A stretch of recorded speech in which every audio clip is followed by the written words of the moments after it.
Hello students, I welcome you to the second part of the novel where we are going to discuss themes, Anand's prose style and the possible solutions that the author gives in the course of his novel. Now after completing the characterization and understanding the major and the minor characters, I would like to ask you, do you find any contrast between the father and the son? The father character involved in this lesson is Laka, and son's character involved in this lesson is Baka. Whereas Laka,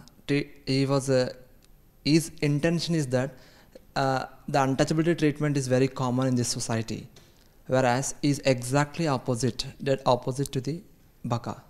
Whereas the Baka was humiliated by the higher caste people, so that kind of humiliation has been prevailed in the mindset of Baka, whereas that not prevailed in the case of Laka. Now let us go to the themes of the novel, the humanism in the novel, the realistic and sympathetic treatment of the poor in the novel. Let us now discuss with the themes of the novel, circumstances and attitudes. Anand's portrayal of exploitation is vivid and moving. It is rooted deeply in his own circumstances and attitudes, his contacts with the socially downtrodden and the low caste people in his childhood and adolescence. The untouchables of his novels were clearly known as living people by Anand before he rendered them into art. Anand has himself seen the misery, wretchedness and the squalor of the downtrodden in the Indian society. His heart and soul rebelled against the injustice being done to them. He had first seen his heroes as pieces of trembling humanity and loved them deeply from within before he sought to put them into his books as his characters. Hypocrisy and injustice. Anand also deals with hypocrisy and injustice in his novels.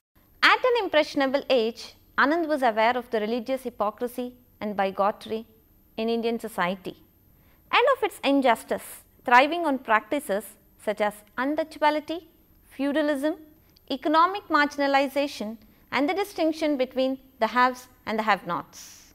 This awareness was sure to make him a strong critic of the basic elements of the Indian tradition. This is being reflected in his novels Untouchable as well as The Coolie. Apart from this, he is also an academician who excelled in his academics and as a result could not shut his eyes and instead wanted to rebel against the existing practices that prevailed in the Hindu society through his writings. He wanted to educate his readers about the untouchability and the caste system, the evils of the Indian society through his novels. Exposing the limitations.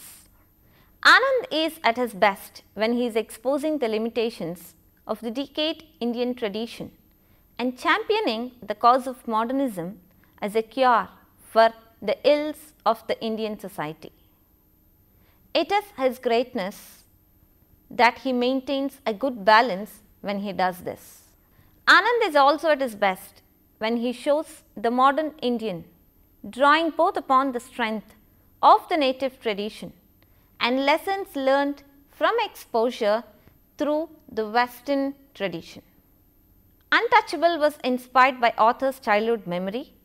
Anand is unquestionably an innovator. He does not hesitate to turn the floodlights onto the darkest spots of Hinduism.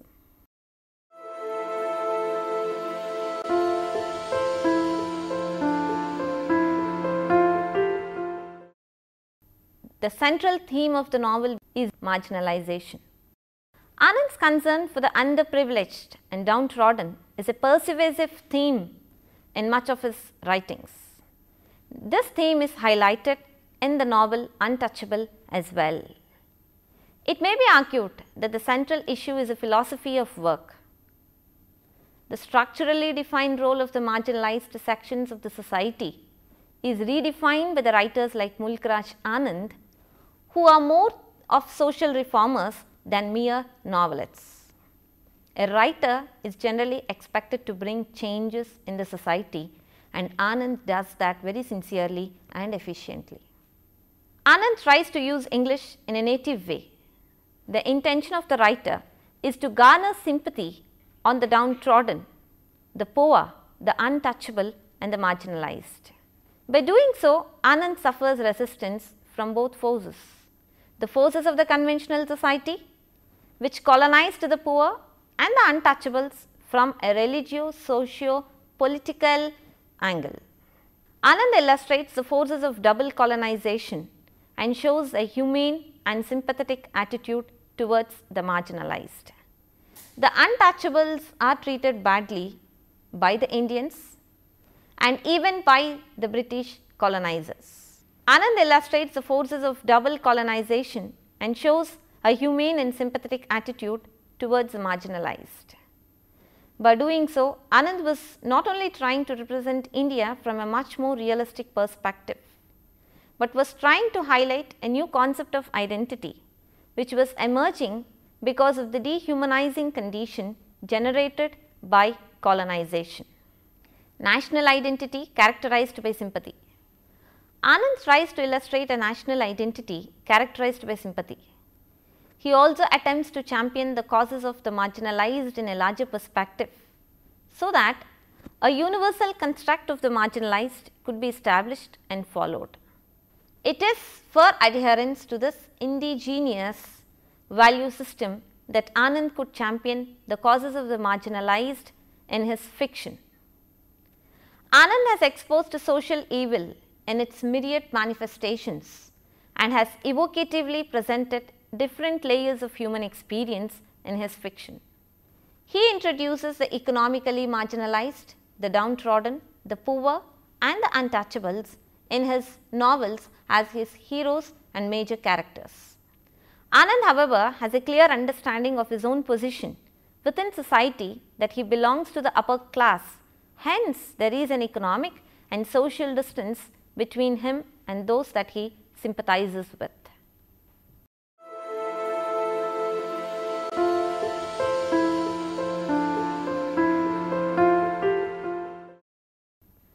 Initially, when you open the novel to read, you will clearly understand Anand's efficiency in describing minute details. He describes the house of Baka in a very interesting manner that the reader thinks that he is able to visualize, or rather the reader visualizes it very clearly in front of him. The following passage from Untouchable gives a clear insight into Anand's prose style. Tananana nan tan rang the bells of a bullock cart behind him, as like other pedestrians, he was walking in the middle of the road.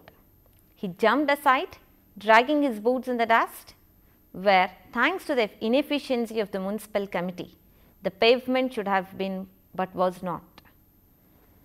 The fine particles of dust that flew into his face as he walked and the creaking of the cart wheels in the deep ruts seemed to give him an intense pleasure. Anand's English in his fiction shows no mark of British chastity. Anand's use of typical Indian expressions, words and phrases, and too many Oriental references are some of the characteristic features of Anand's prose and make him feel Indian. His prose flow flawlessly. Anand deals with a complex Indian problem in a very magnificent manner. The novel is a mirror image of all the incidents that happen in the life of Baka. Like other writers, Anand never goes to the technique of flashback. Instead, he follows the unity of time, place and action. The whole scene is completed in one day. The entire novel is the experiences of Baka in a single day. The entire novel is depicted in Bulasar. Anand's writings are replete with typical Indian words and expressions that originate from Indian culture. His expressions like Ari, Vei, Hey, Sarkar, Sahib and Maharaj, etc. all reveal his Indianness. It is apt to recollect M.K. Naik's words in this context. Colourful swear words reeking of the rustic soil are so plentiful in Anand's fiction that whole dictionary of choice terms of abuse be compiled out of his work, and they become a serious fault because of their overabundance, and they expose Anand to the charge of vulgarity. These words range from simple words like prostitute, son of a swine, illegally begotten, to the more complex words like cockeyed son and bow-legged scorpion. There are English words that become a part of Indian vocabulary that suffered pronunciation. Words like jaunterman, lafton, garner, garment, front are a few examples to quote. Anand's imagery is less colourful when compared to Raja Raw's, as Anand's humanism is deeply rooted in the real world situations and demands closeness to the realities of the situations that are depicted.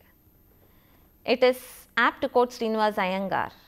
Anand is often undistinguished and seems to be too much in hurry, but the vitality of his creations, the variegated richness of his total comprehension, and purposive energy of his narrative carry all before them. His notable marks are vitality and keen sense of actuality.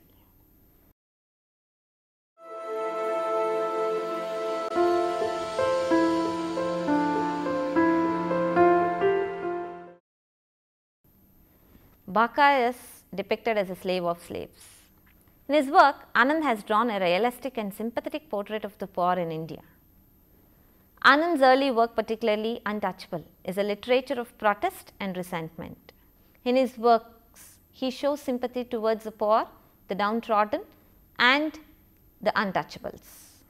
Baka is a universal representative of all untouchables. The stamp has been slapped on his face by upper caste Hindus. He is beaten for polluting them by his touch. It is the slap on Baka's face that immediately awakens in him the truth of the wretchedness of his humiliating and repelling existence as a sweeper.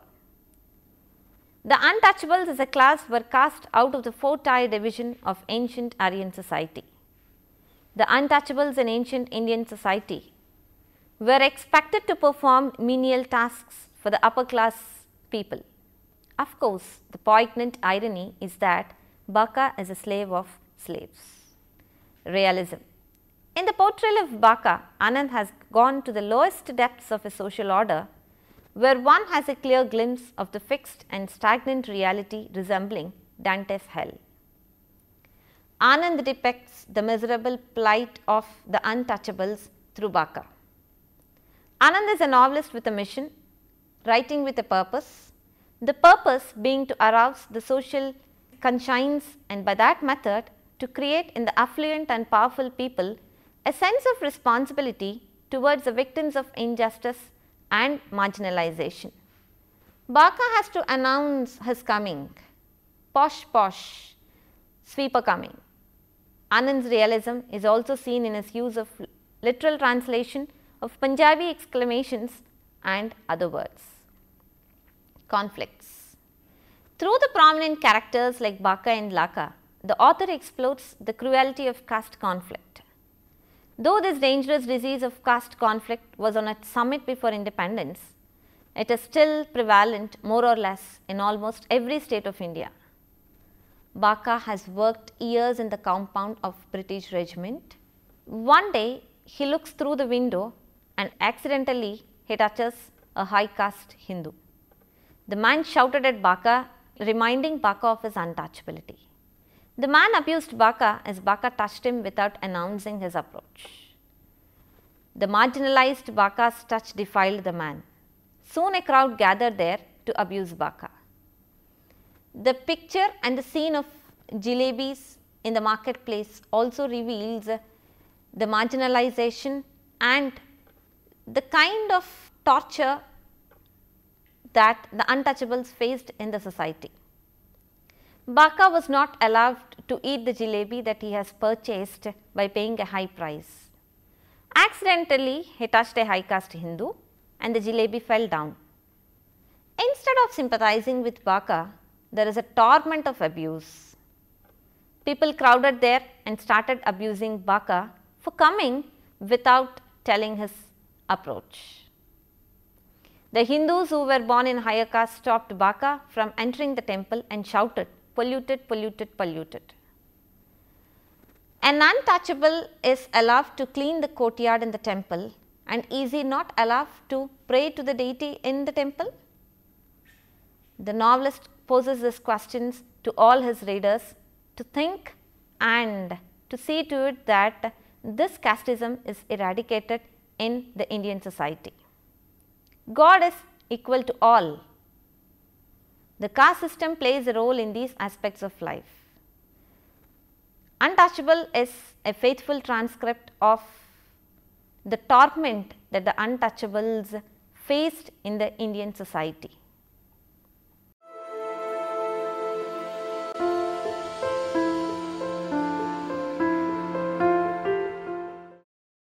Anand's birth in a high caste did not mar him in understanding the suffering of people of the low castes. Anand's father Lal Chand Anand served in the Indian army and rose to the position of a Subedar. As a result, Anand as a child played and mixed freely with the children of the sweepers living in his father's regiment, and such associations continued during his youth and boyhood as well. These early playmates and friends became with necessary imaginative altitude and amendments the protagonists of his novels. Anand himself acknowledges this in the special preface to second edition of Two Leaves and a Bud. Let us have a look at it. All these heroes, as the other men and women who had emerged in my novels and short stories, were dear to me because they were the reflections of the real people I had known during my childhood and youth. And I was only repaying the debt of gratitude I owed them for much of the inspiration they had given me to mature into manhood when I began to interpret their lives in my writing. They were not mere phantoms. They were flesh of my flesh and blood of my blood, and obsessed to me in the way in which certain human beings obsess an artist's soul. And I was doing no more than what a writer does when he seeks to interpret the truth from the realities of his life.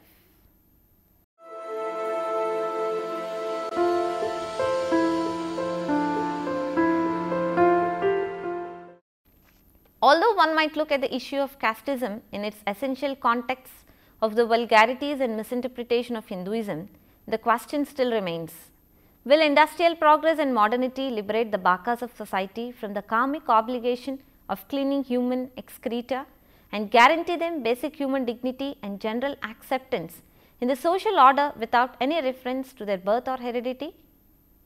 Ironically, Baka was caught in the maze of the Indian caste system and cannot rebel. The untouchables are the socially isolated people who form the most vital part of a nation, but they led a very deplorable and a miserable life beyond description. Anand's creative use of the linguistic resources of the English language, his narrative techniques, his humanism, the symbolic relationship between art and culture are all clearly seen in Anand's novel The Untouchable, and makes him an artist and a writer par excellence. After a jagged course of ups and downs, we come to the three solutions with which the book closes. The first solution is given through Hutchinson, the Salvationist, but though Baka is touched at hearing that Christ receives all men irrespective of caste, he gets bored because the missionary cannot tell him who Christ is. Then follows a second solution with the effects of a crescendo, Gandhiji. Gandhiji too says that all Indians are equal, and the account he gives of a Brahmin doing sweeper's work goes straight to the boy's heart. Hard upon this comes the third solution, put in through the mouth of a modernist poet. It is very convincing. No God is needed to rescue an untouchable. No vows of self-sacrifice on the part of more fortunate Indians, but simply and solely the flush system. Introduce water closets and main drainage throughout India, and all this wicked rubbish about untouchability will disappear. Anand leaves the reader to decide which will be the most effective solution, or whether marginalized will remain where they are.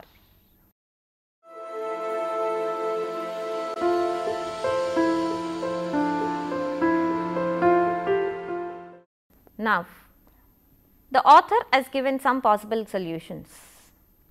What would be your possible solutions, and how do you think that you can reform the society? We have to educate. See, for example, as educated people, we are supposed to be educate what is good, what is bad into the society. So such things which comes from our attitude. Yes, we should be always aware of the existing evils of the society. We should know what these evils are, what are the reasons for these evils, and we should also know how to eradicate these evils in order to have a caste-free and a wonderful society. Yes, ma'am. Yes, as students belonging to this generation, do you believe that these evils existed and still prevail in the society? Even today, also we have these problems, not only in education and institutions, and apart from that villages also. Because 1947 before, as under British people, they are making a lots of problems. But even today, who has a higher authority people here, not only kind of Hindus and Brahmins, who has authorities, they are also making lots of problems today for ST, SC and minority people. Untouchability means it's not like only for the sake of giving water and okay. Fulfilling their financial needs, that is what you want to say? Yes, ma'am. And educating all the citizens. Education has the power to emancipate all the evils existing in Indian society. That is what you want to convey? Yes, ma'am. Good. Any more solutions? The solution is that the realization should come from the inner self, ma'am. Each one have their own opinions, but if they're in a thought that why should we listen to them? So if the realization comes from themselves, so then they believe in this. So that is the main solution, ma'am. Each one should get the realization. Then the problem may be solved. One of the two characters, women characters in the novels is Sohini. She was ill-treated by the priest. What do you say about this? Do you think that the girls are still ill-treated in Indian society? Girls need security. That doesn't mean every girl must have a bodyguard. And nowadays, educated girls must be even knowing that, like behaving with the men in the society, they must be given equal rights. Like even if you have freedom to move with a boy, there must be some limitations. Educated girl knows that, and I think she must tell the girls. So you mean to say that girls should be educated as well as the girls should also know their limitations? They must know their limitations. And